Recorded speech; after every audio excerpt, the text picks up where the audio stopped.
One of the most overlooked yet most powerful tools in human connection is silence.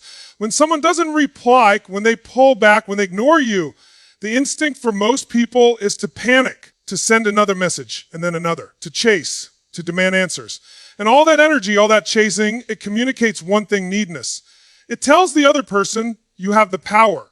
I'm waiting on you. My state depends on your response. And the moment you fall into that pattern, you lose your leverage. But here's what I want you to understand. Silence isn't weakness.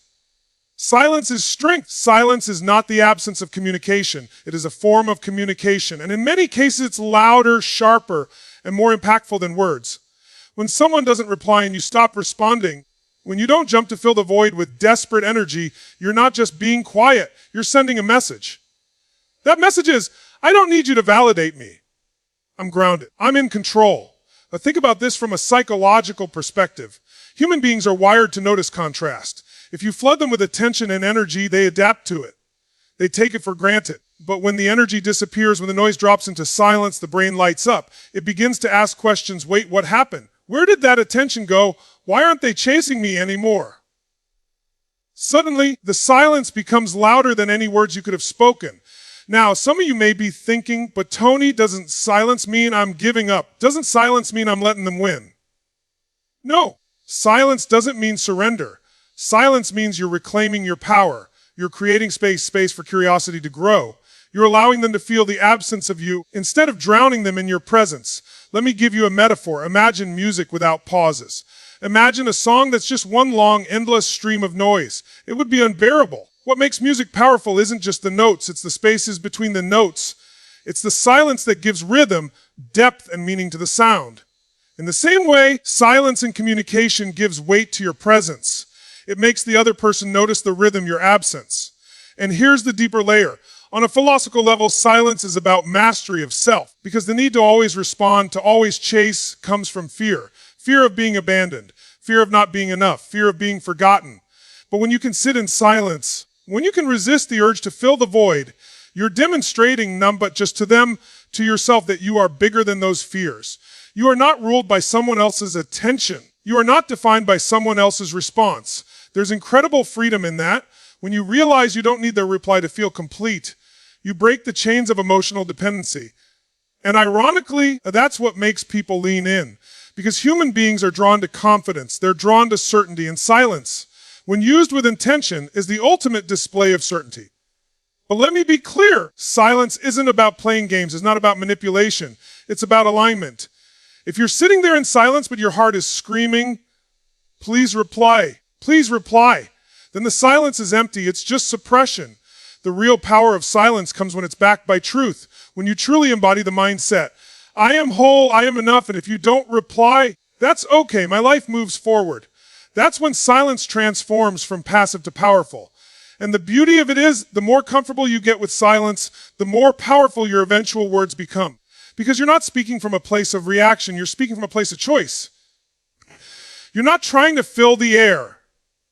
You're deliberately placing words where they matter most. And that shift alone will change the way people respond to you forever. So the next time they don't reply, instead of firing off that anxious text, take a breath, step back. Let silence do the heavy lifting. Let them feel your absence, because in that space, something profound happens. They begin to wonder, they begin to question. And curiosity, not pressure, is what makes people chase. Never forget this. Sometimes the loudest thing you can say is nothing at all. When someone ignores your messages, it's tempting to believe the solution is volume. More texts, more calls, more attempts to force their attention back onto you. But here's the paradox: the more you push, the less they value it. Why? Because human psychology is built around what we call habituation.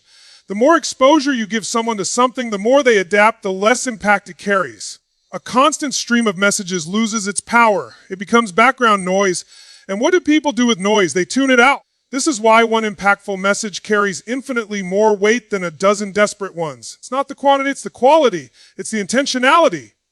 One message can shift the entire dynamic, but only if it's crafted and delivered from the right state of mind.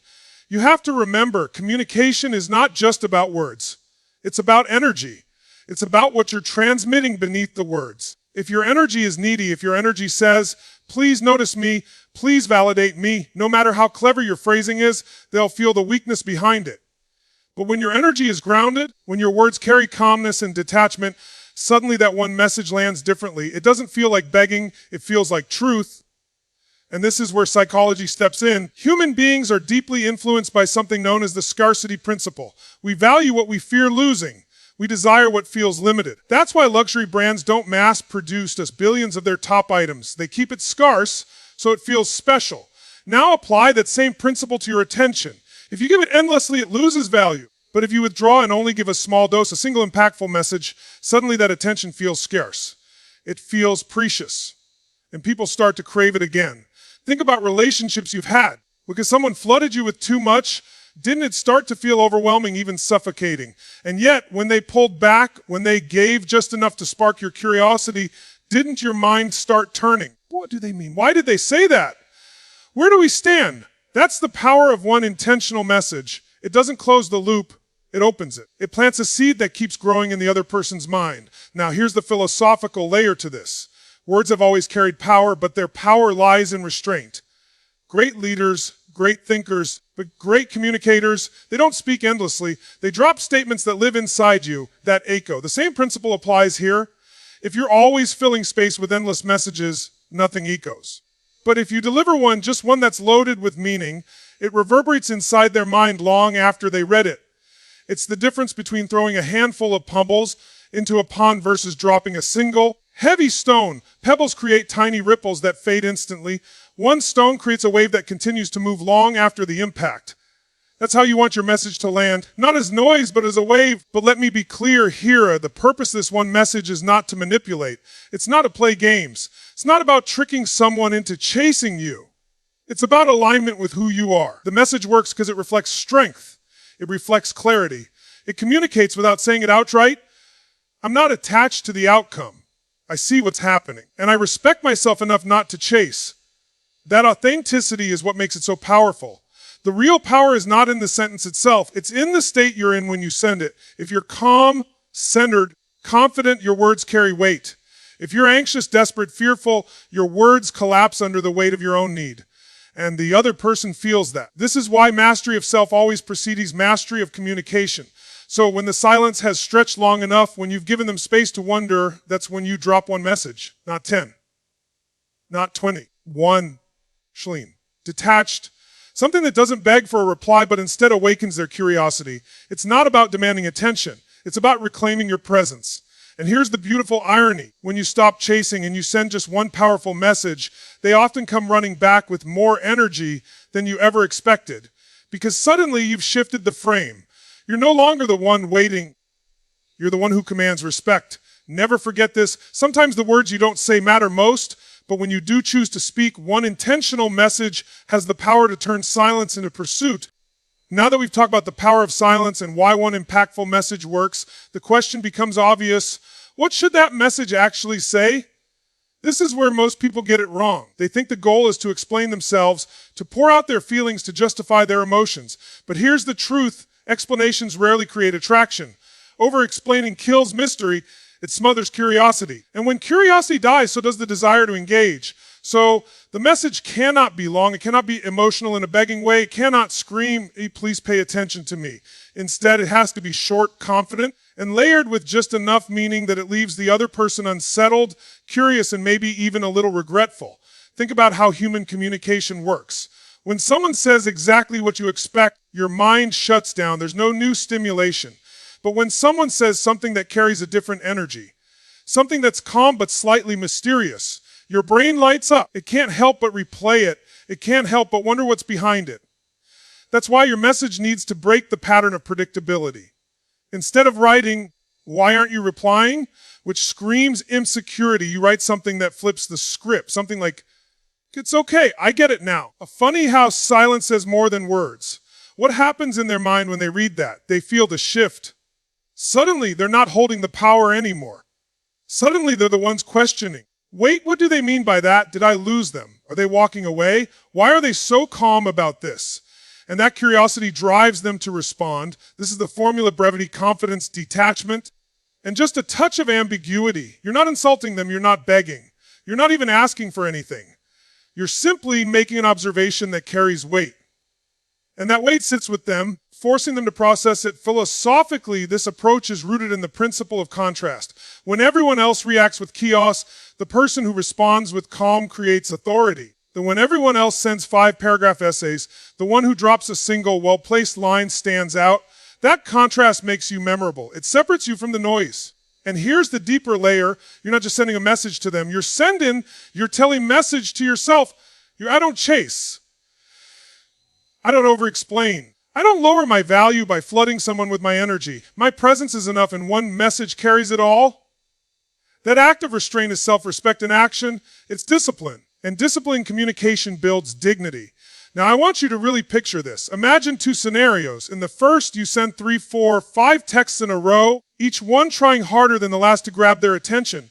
You feel worse with every send, and they feel more power slipping into their hands. In the second scenario, you let the silence breathe. And then, with composure, you drop one simple line that stops them in their tracks. Which scenario builds your power? Which one makes them lean back toward you? It's obvious, but let me caution you, don't confuse simplicity with laziness. A powerful message is short, but it's not careless. You're not being passive-aggressive. You're not throwing insults. You're crafting a line that embodies truth, confidence, and subtlety. That's why it works, because it carries your energy, not your desperation.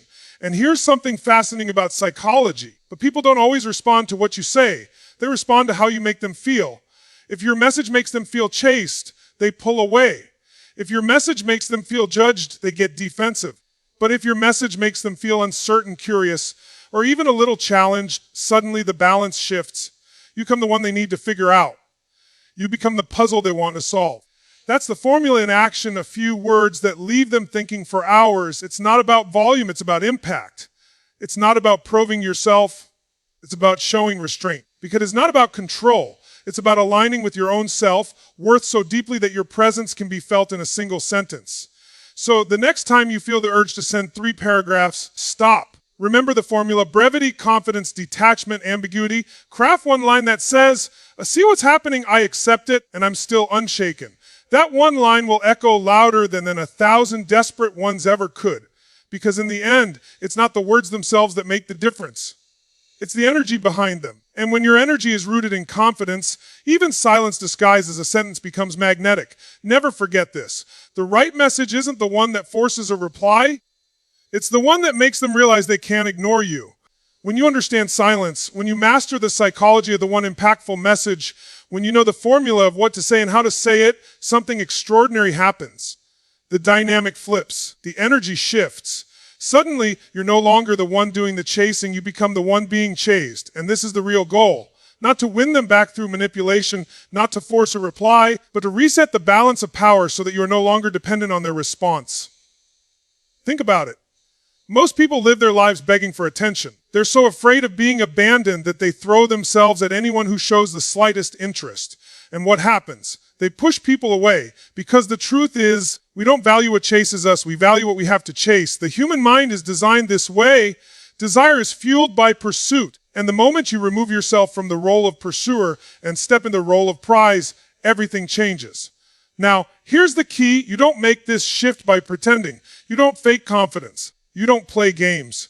You embody it. You decide at the deepest level that your worth isn't defined by whether someone replies or not. You decide that you are enough with or without them. And when that decision is real, your energy changes. People feel it. They sense it in your words, your silence, your presence. This is why the one message works. Not because it tricks them, but because it signals to them, I'm not attached to the outcome. I don't need to chase you. My life is bigger than this moment. And when you send that signal consciously or unconsciously, they start to lean in. They start to wonder what they might be losing. They start to chase. Psychologically, this taps into one of the deepest drivers of human behavior, fear of loss. People can ignore abundance, but they cannot ignore scarcity. They can dismiss constant attention, but they cannot dismiss absence. When you stop chasing, you become scarce. And when you become scarce, you become valuable. And here's the philosophical layer. What you're really doing is stepping out of need and into power. Neediness is rooted in fear. Power is rooted in choice. When you chase, you're saying, I need you to make me feel whole. When you stop chasing, you're saying, I choose myself first. If you want to be part of this, you can rise to meet me. That's an entirely different vibration, and people can't help but respond to it. But let me give you something practical here. When the dynamic flips, when they start to chase, your job is not to immediately give all your power back by collapsing into their arms the second they return. Your job is to hold the line, to stay grounded, to continue embodying the truth that your life is full, your worth is intact, and your happiness is not dependent on any single person. When you do that, you lock in the shift. You move from temporary reaction to permanent reframe. This is where relationships, business, and life all intersect, because the same principle applies everywhere.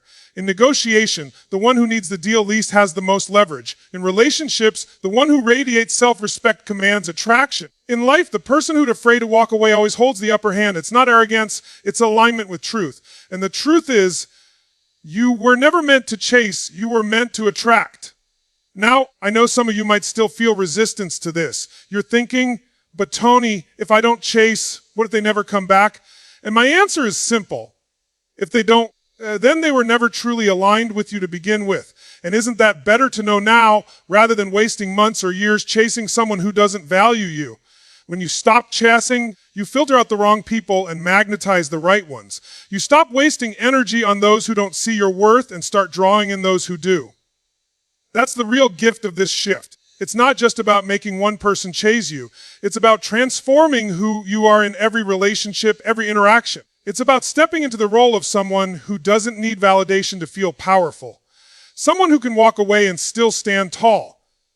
Someone who commands others because they respect themselves first. And when you live from that place, everything changes. People treat you differently. Opportunities flow to you. Your relationships elevate. Because you've shifted from scarcity to abundance, from fear to power, from chasing to being chased. So the next time someone doesn't reply, remember this: the silence is your leverage. The one message is your tool. But the true transformation is not in what you send, it's in who you become. And when you become the person who doesn't chase, you'll find yourself surrounded by people and opportunities that chase you. Never forget this. The most powerful position you can hold in life is not needing to be chosen. It's choosing yourself first.